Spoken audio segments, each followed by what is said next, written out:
बढ़ते हैं आगे। महाराष्ट्र में बीएमसी चुनाव को लेकर सियासी पारा अपने चरम पर है। सभी राजनीतिक दल अपने अपने तरीके से चुनावी माहौल को पक्ष में करने में जुटे हैं, लेकिन सवाल कई है जिसके जवाब का अभी सभी को इंतजार है। मसलन, क्या शिवसेना यूबीटी अपनी साख बचा पाएगी? क्या सालों बाद राज ठाकरे अपने भाई उद्धव ठाकरे को बीएमसी की विरासत दिलाने में मदद कर पाएंगे? क्या बीएमसी के जरिए उद्धव ठाकरे एकनाथ शिंदे को आईना दिखा पाएंगे? और क्या बीजेपी ये साबित करने में सफल होगी कि महाराष्ट्र में भी बीजेपी का कोई तोड़ नहीं है? इन तमाम सवालों के बीच एक सवाल ये भी कि बीएमसी में कांग्रेस, एनसीपी, एआईएमआईएम जैसी पार्टियों का क्या होगा? तो इसके लिए अभी 16 जनवरी को चुनावी नतीजों का इंतजार करना होगा, लेकिन उससे पहले आपको बता दें कि बीएमसी को अपने पाले में करने के लिए सभी राजनीतिक दल जी तोड़ मेहनत में जुटे हुए हैं। इस बीच महाराष्ट्र की राजनीति से आई एक खबर ने सियासी भूचाल ला दिया है।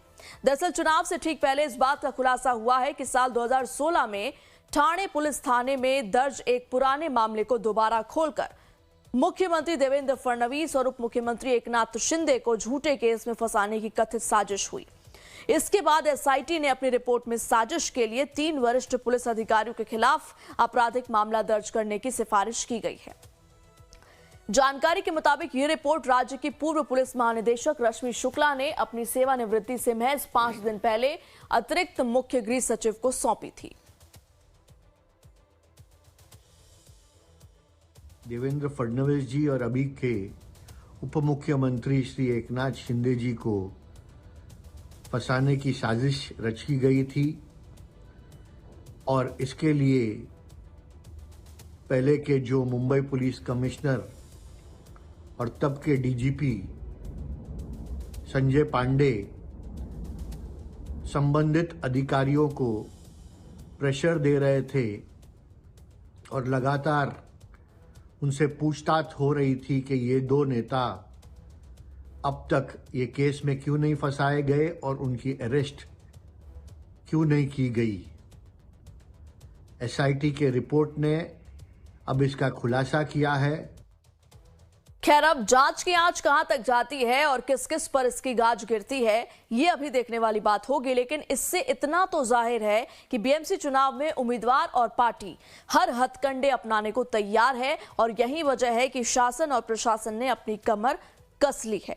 महाराष्ट्र साइबर सेल ने सोशल मीडिया पर निगरानी बढ़ा दी है। एक रिपोर्ट के मुताबिक चुनाव की घोषणा के बाद हर दिन सोशल मीडिया प्लेटफॉर्म्स पर 30 से ज्यादा ऐसे मैसेज और पोस्ट सामने आ रहे हैं जिससे कानून व्यवस्था या सांप्रदायिक सौहार्द बिगड़ सकता है। महाराष्ट्र साइबर सेल की टीम ऐसे कंटेंट को तुरंत चिन्हित कर, पहचान कर कार्रवाई कर रही है।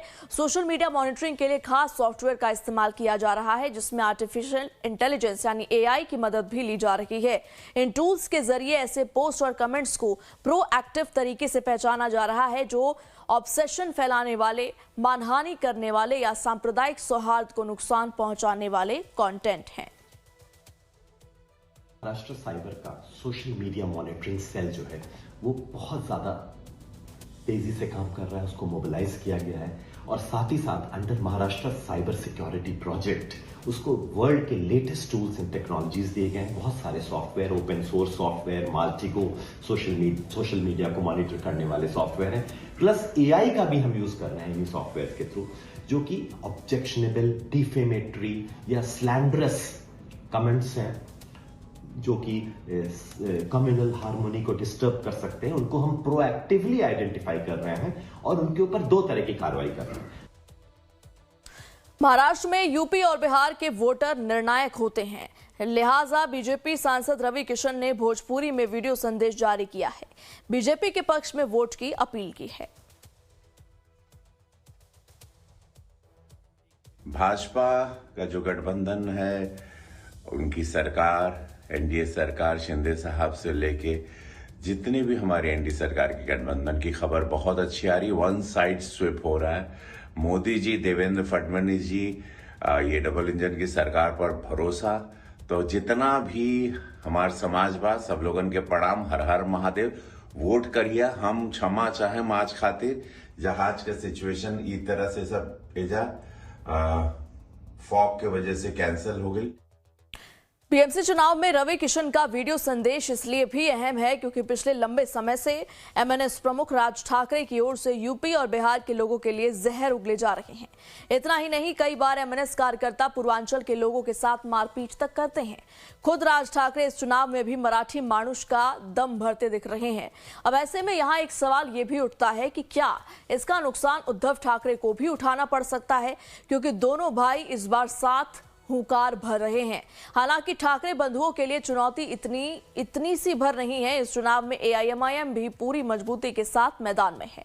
उधर कांग्रेस के भी अपने दावे और वादे हैं, लिहाजा मुस्लिम वोट बैंक किधर जाएगा ये भी देखने वाली बात होगी और इसके लिए अभी 16 जनवरी का इंतजार करना होगा।